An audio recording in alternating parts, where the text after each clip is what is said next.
Hey Mick, savais-tu que Dieu c'est ton père? Ouais. Hey, c'est moi son père.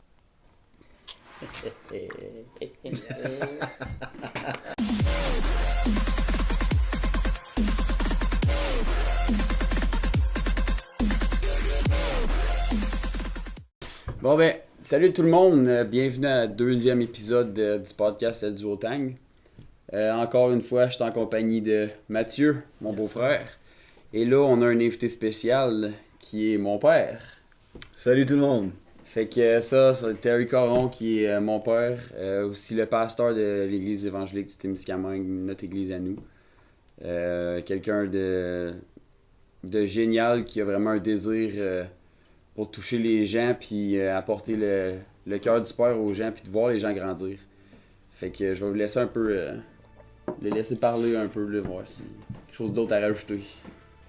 Ben écoute, fun d'être ici, puis félicitations pour le podcast. C'est vraiment le fun. Je pense que ça risque de toucher des gens, puis ça va être vraiment le fun. J'ai hâte de voir ça. Cool.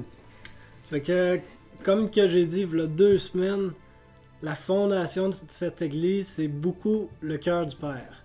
Moi pis Mick, on a été vraiment chanceux de grandir. On est né là-dedans. Mais Terry, lui, il a vécu quelque chose d'un peu différent.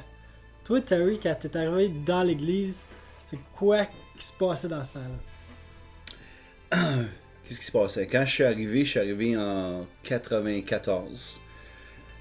Et puis, je peux parler que l'église allait quand même bien. C'était des gens qui aimaient Dieu.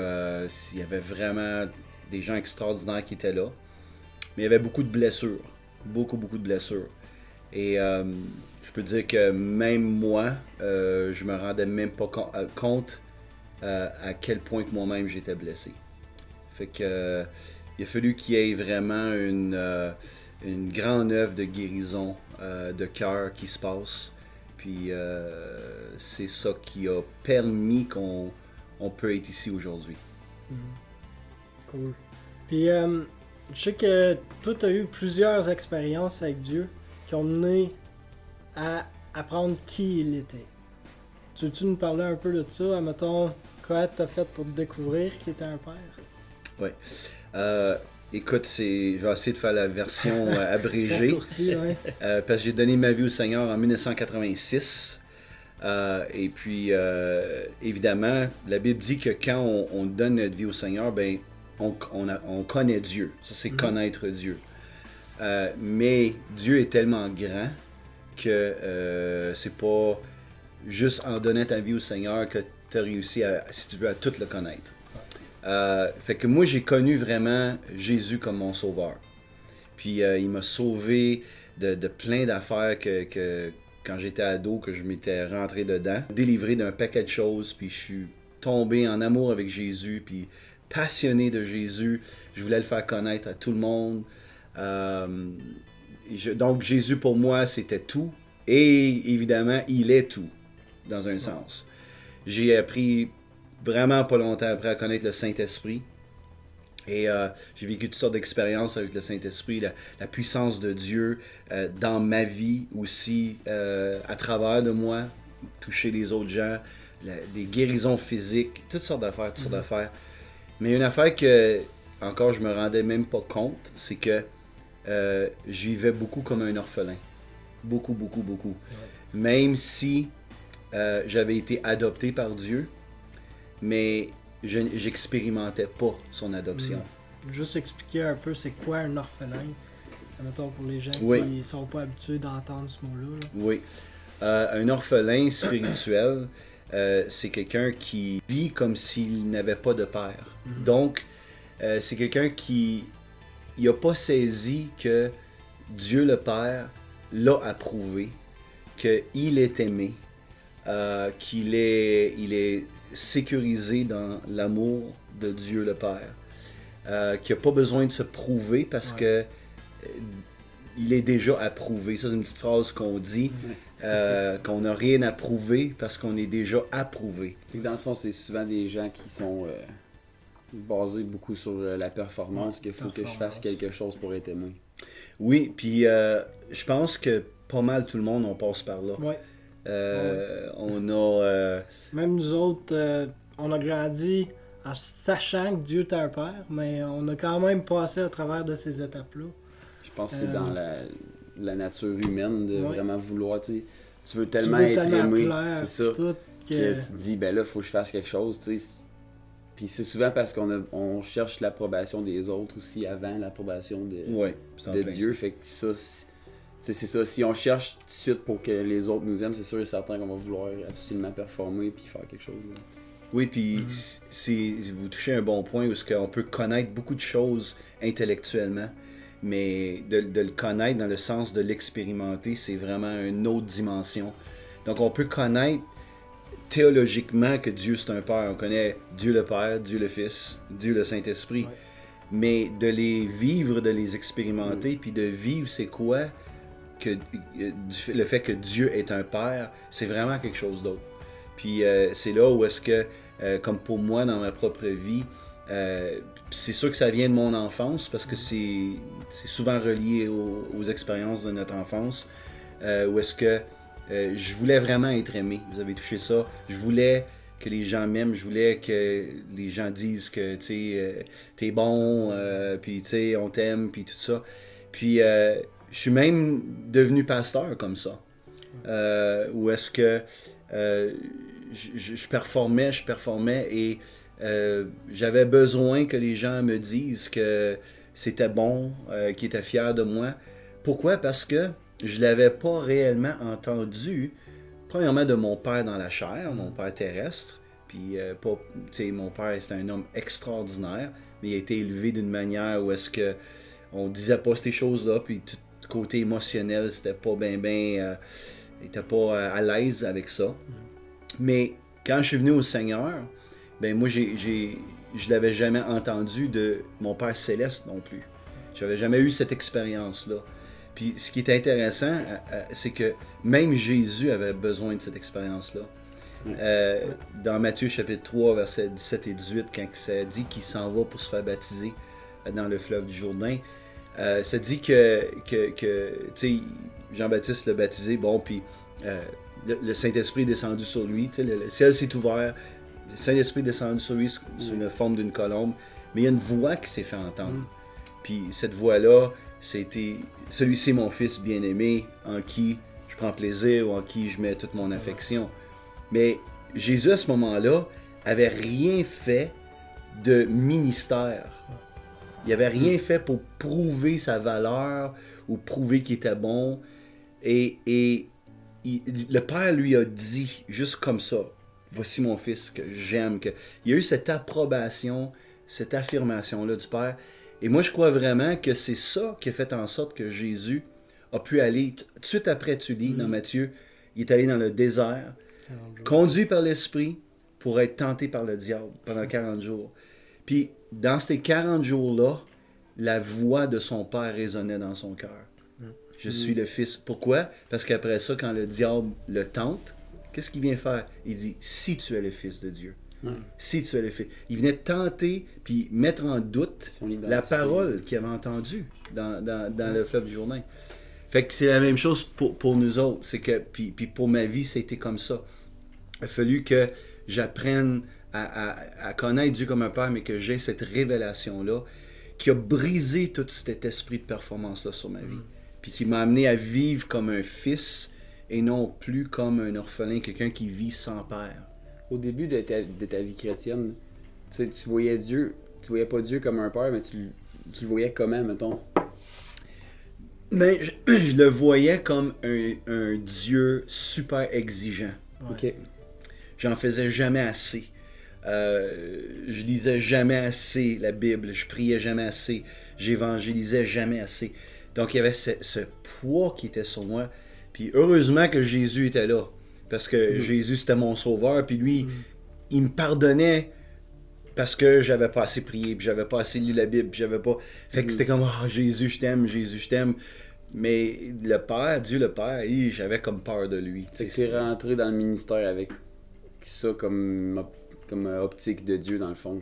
Oui, sans le réaliser. Ouais. Sans vraiment réaliser que c'était ça, mais avec un recul, je voyais que c'était comme ça, je voyais Dieu, puis que je vivais ma vie. Donc c'est super dur ça, parce que tu es toujours en train d'être le meilleur, puis d'atteindre les standards. Le problème avec ça, c'est qu'on n'atteint jamais totalement les standards. On finit toujours par être découragé. Ouais. C'est ça. Il y a une culpabilité qui vient sur nos épaules, il y a une pression sur nos épaules. Puis c'est pour ça qu'il y a du monde qui font des burn-out, qui font des dépressions, qui font même spirituelles, je parle. Ouais. Parce que il y a cette pression-là qui est sur eux autres. Puis ils sont jamais capables de juste comme Dieu m'aime, le Père m'aime. Juste se reposer dans le fait que ils sont des fils ou des filles de Dieu. Puis, c'est quoi que les gens ils peuvent. Mettons, tu peux-tu donner une couple de trucs pour que les gens y apprennent à connaître Dieu comme un père? Quoi qu'ils peuvent bâtir une relation avec lui et tout ça. Je pense que c'est une bonne question. Venez aux écoles du fleuve. Oui. Une petite promo en passant. Oui. Mais je pense que réellement, une bonne chose, c'est qu'on doit être exposé à ce message. Parce que, tu sais, ça fait depuis 1995 que je dirais que moi j'ai eu cette révélation-là. Puis... Tu t'en parles, peux-tu genre parler un petit peu de cette révélation-là, tu sais, quel moment qui a fait en sorte que là, tu t'es allumé tes yeux puis t'as fait comme, ok, Dieu c'est un père, que j'ai plus besoin de... Ok, je vais essayer de répondre à la première question de ça, fait que tu me rappelleras l'autre question. Mais l'affaire, c'est que je pense que pour moi, j'ai été exposé, puis à un moment donné, c'est comme on dirait, mes défenses tombaient. Parce qu'au début, je comprenais pas, puis je voulais tellement, mais j'écoutais entre autres, un homme, un prédicateur qui est décédé, qui s'appelait Jack Frost. Et il parlait sur le cœur du Père, puis je voulais tellement, puis je trouvais tellement beau ce que lui vivait, mais j'étais pas capable. On dirait que j'avais tellement de couches de protection que je m'étais fait au fil des années. Puis à un moment donné, à force d'entendre ça, à force d'être dans sa présence, d'être dans une atmosphère qui parle du cœur du Père, qui véhicule l'amour, l'affection du Père. Mais à un moment donné, on dirait tranquillement, pas vite, ça allait atteindre mon cœur dur. Puis à un moment donné, je suis arrivé à cet événement-là que j'étais avec mon bon ami, pasteur Claude Lainé, qui était pasteur dans le nord de l'Ontario. Et on est des amis depuis vraiment longtemps. On a commencé le ministère ensemble. Et puis, il était venu faire une fin de semaine de message à l'église ici. Et à l'époque, on avait un foyer dans le sous-sol. Puis le soir, on avait juste dit, on va descendre en bas. On n'avait pas de réunion ce soir-là. Puis on va juste parler. Puis j'ai amené la guitare. On s'est mis à chanter, jouer une couple de chansons, louer le Seigneur. Puis Claude, à un moment donné, il a juste dit, Terry, j'aurais le goût de prier pour toi. Puis je dis, ben hey, oui, let's go, viens-t'en. Fait qu'on refuse jamais ça. Non. Fait qu'il est venu, puis il a juste mis sa main, puis c'est comme, mon souvenir, c'est qu'instantanément, j'ai été transporté quand j'avais l'âge d'à peu près 7 ou 8 ans. Puis c'est une histoire bien banale où est-ce que je voulais prouver à mon père, à ma mère que j'étais bon, puis que je voulais que mon père, surtout mon père, me le dise, qu'il était fier de moi. Puis, longue histoire courte, mon père me l'a pas dit, puis ça a vraiment brisé mon cœur d'enfant. Inconsciemment, dans le fond. Inconsciemment. Puis c'était pas méchant de la part de mon père, c'est juste que, bon, il l'avait pas dit, puis moi, je m'attendais tellement, puis ça a brisé quelque chose en dedans de moi, puis je me suis rendu compte que c'est à partir de là que j'ai toujours cherché l'approbation des gens. Mais pendant que je vivais ça, parce que je voyais l'événement, puis je la vivais là, en 4K, là. Puis à un moment donné, je me suis mis à sangloter, puis à pleurer, puis pleurer. Je pense que Claude il a fait le saut là, de voir ce qui se passait là. Et je pleurais. Puis à un moment donné, j'ai entendu, puis c'est pas une voix audible, là, mais c'est quelque chose qui... Comme un sentiment. Ben, c'est même plus vrai qu'une voix audible. C'est dur à décrire. Okay. Mais j'ai entendu ce que Jésus a entendu. Puis c'était le Père qui me disait, Terry, t'es mon fils bien-aimé, en qui Ouais. je prends plaisir.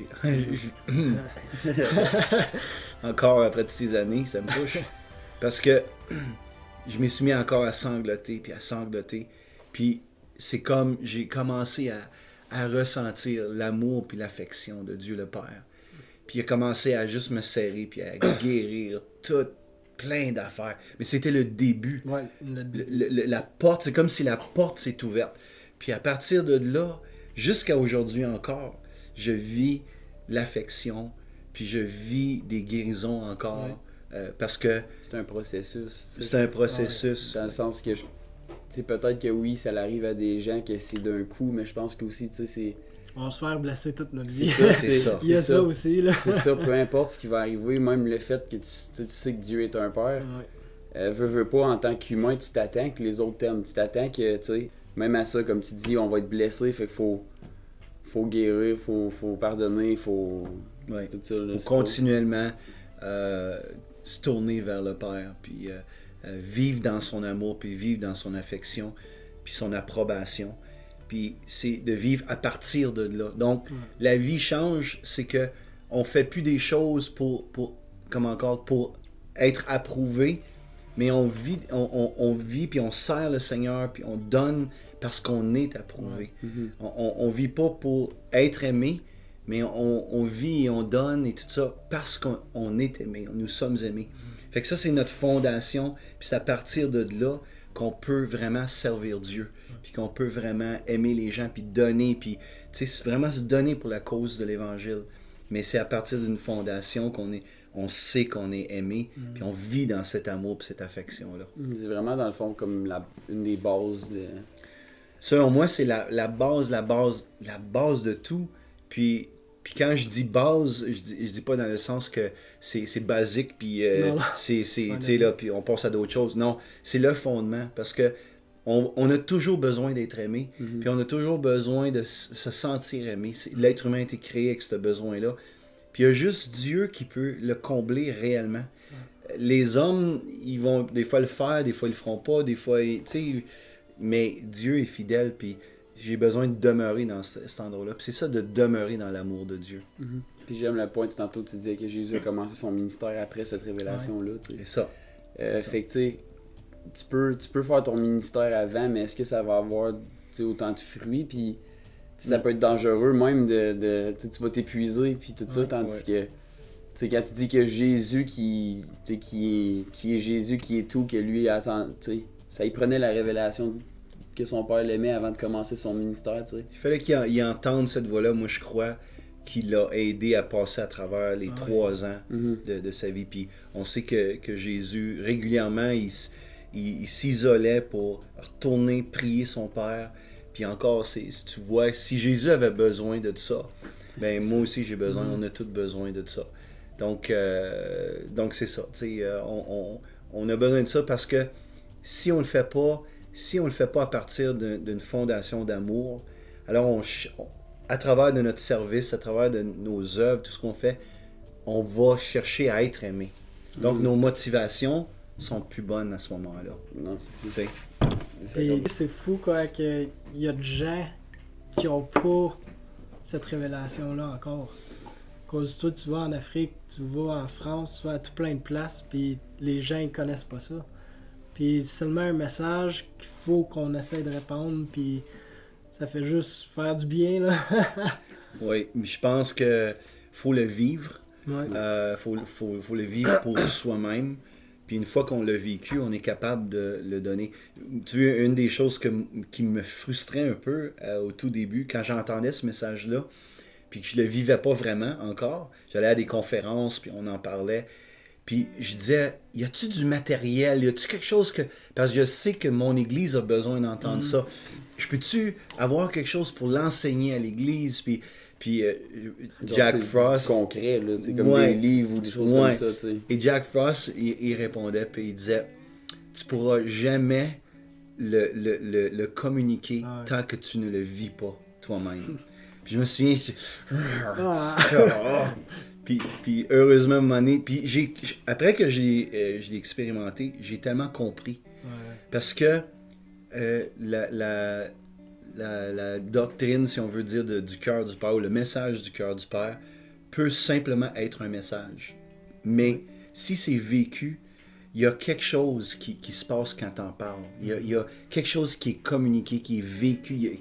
C'est dur à dire, là, mais c'est parce que tu vis le message. Mais tu vois la différence entre quelqu'un qui vit quand il parle de ça ou quelqu'un qui fait juste le dire pour le dire. Je pense que oui, je pense qu'on voit la différence. Dans le sens que nous autres, quand t'écoutes parler dans les écoles du fleuve ou choses comme ça, on voit la passion justement que tu le vis puis que tu veux que les gens le vivent. Puis aussi, tu peux avoir des exemples aussi. Que dans ça, sa c'est vie, ça l'a fait ça. C'est vrai. C'est pas juste, OK, Dieu c'est un père à cause c'est qu'il ça. m'aime. Dieu c'est ça. ça. Dieu c'est... Non, toi c'est Dieu c'est un père, il m'aime à cause qu'il a fait telle affaire dans ma vie. Exactement. Puis tu peux pas ostiner ce que quelqu'un a vécu. Exactement. C'est ce qu'il a vécu. Une expérience avec Dieu, ça vaut pas mal cher. Ouais. Fait que merci beaucoup Terry. Ça m'a fait plaisir les gars, puis j'espère que les gens qui vont écouter ça, ils vont arriver à cette place-là où ils vont se tourner vers Dieu, puis ils vont lui demander, j'aimerais ça te connaître comme un père, peux-tu te révéler à moi?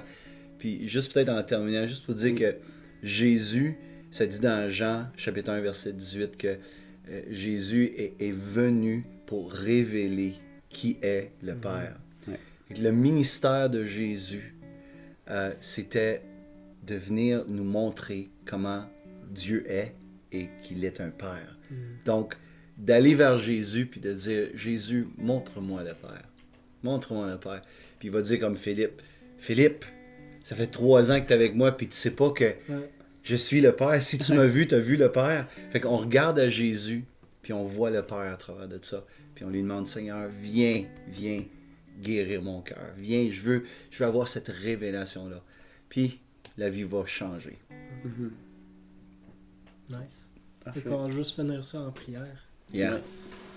Fait que, Seigneur, merci pour le bon podcast qu'on vient de faire. On fait juste prier pour les gens qui vont entendre ce message, que tu puisses vraiment venir te révéler à eux en tant que Père. Qu'ils puissent savoir que tu les aimes comme ça n'a pas de bon sens, qui sont importants pour toi. Merci. Amen. Amen. Fait que c'est ça qui va conclure le 2e épisode. Merci Pat, c'était vraiment le fun que tu sois venu. Si vous avez des questions, des commentaires encore, vous pouvez nous les écrire, même place que d'habitude, sur notre Facebook, par courriel ou directement sur la vidéo. Si vous avez des commentaires ou des questions pour Terry spécifiquement, on va lui transmettre puis on va s'assurer d'avoir les réponses. Puis c'est ça, continuez de nous suivre sur Facebook pour voir les nouvelles de quand on upload et tout ça. Puis on se voit au prochain épisode. Merci beaucoup. Merci beaucoup.